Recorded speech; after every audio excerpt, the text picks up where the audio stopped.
Hello everyone. सो इस lecture में हम लोग जो पढ़ने वाले हैं, आईएलडी हमारा अभी तक चल रहा है जिसमें हमने नंबर ऑफ केसेस पढ़ चुके हैं बाइंडिंग मूवमेंट के लिए, शेयर फोर्स के लिए, राइट, एट अ सेक्शन या हमने रिएक्शन के लिए।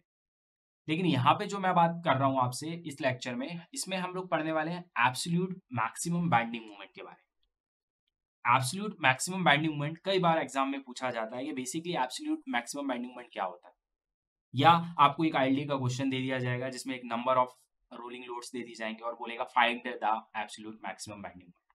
तो बेसिकली अपन को ये पता तो होना चाहिए कि एब्सोल्यूट मैक्सिमम बाइंडिंग मोमेंट होता क्या है, तभी तो हम उसको निकाल पाएंगे। तो एब्सोल्यूट मैक्सिमम बाइंडिंग मोमेंट होता क्या है? तो ये क्या होता है, the absolute maximum binding moment will occur at a section near the centre of span. इसका मतलब ये कहाँ पे ऑकर होता है, ये कहाँ पे आता है? ये आता है near the centre of the span. जैसे ये आपकी टोटल बीम है, इसकी लेंथ एल है, तो इसका सेंटर कितना होगा? एल बाई टू पे होगा। तो जो absolute maximum bending moment develop होता है ना, near the centre of the span होता है। मतलब सेंटर ऑफ द स्पान के इस तरफ या सेंटर ऑफ द स्पान के इस तरफ, near the centre of the span होता है। वहां पे जो मूवमेंट डेवलप होगा मैक्सिमम, उसको एब्सोल्यूट मैक्सिमम बेंडिंग मोमेंट बोलते हैं। तो आप मेरे को near the centre of the span कहां पे डेवलप होगा और इसको कैलकुलेट कैसे करते हैं, तो इसकी बेसिकली 3 स्टेप है। वो 3 स्टेप को आपको याद रखना है। सबसे पहला स्टेप इसका क्या कहता है, स्टेप नंबर फर्स्ट इसका क्या बोलता है? 3 स्टेप है। स्टेप नंबर फर्स्ट स्टेप में क्या करना है? आपको करना है इंस्पेक्शन।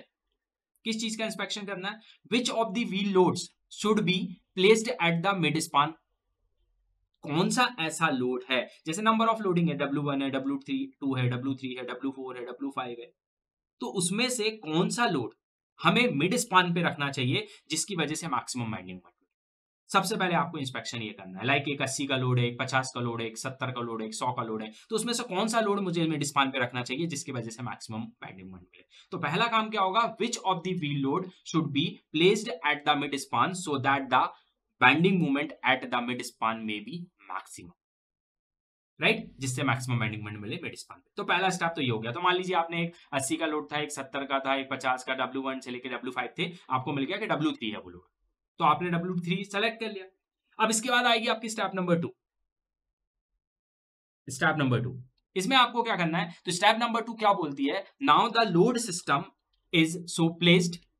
अब वो लोड सिस्टम को आपको प्लेस्ड करना है on the span that the resultant of all the loads and the load chosen by the above condition are equal distance from middle point of the grid है। इसका मतलब आपने जो लोड चूज किया है, अबव कंडीशन मतलब step number first में जो चूज लोड किया था, कौन सा किया था? W3।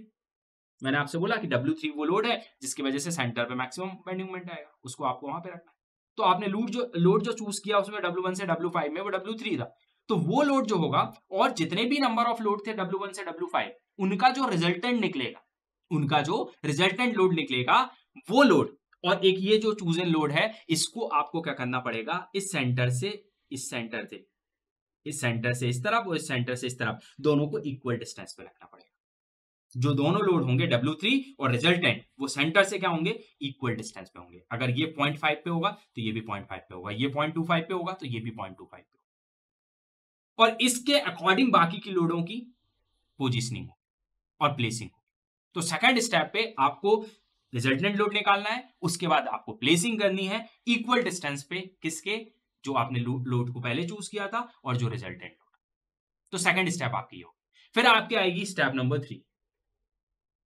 स्टेप नंबर 3 में आप करेंगे with the loads in the position corresponding to the condition the binding movement under the chosen load is determined.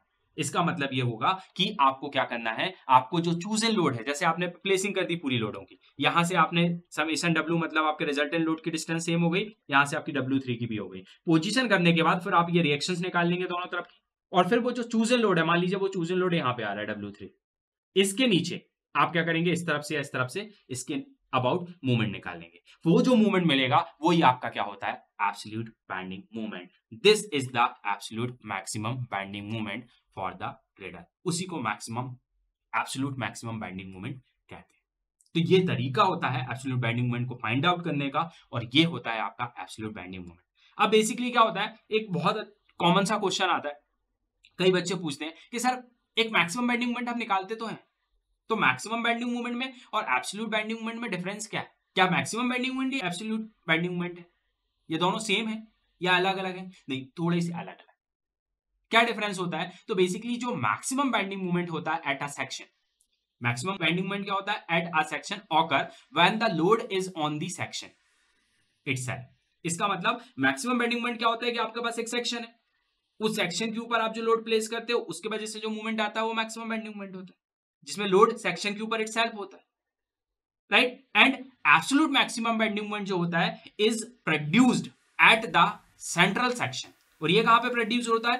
At the central section when the load is also at the centre, और वो load भी कहां पे होता है? Centre पे होता है, और ये भी प्रोड्यूस कहां पे होता है? वहीं पे होता है।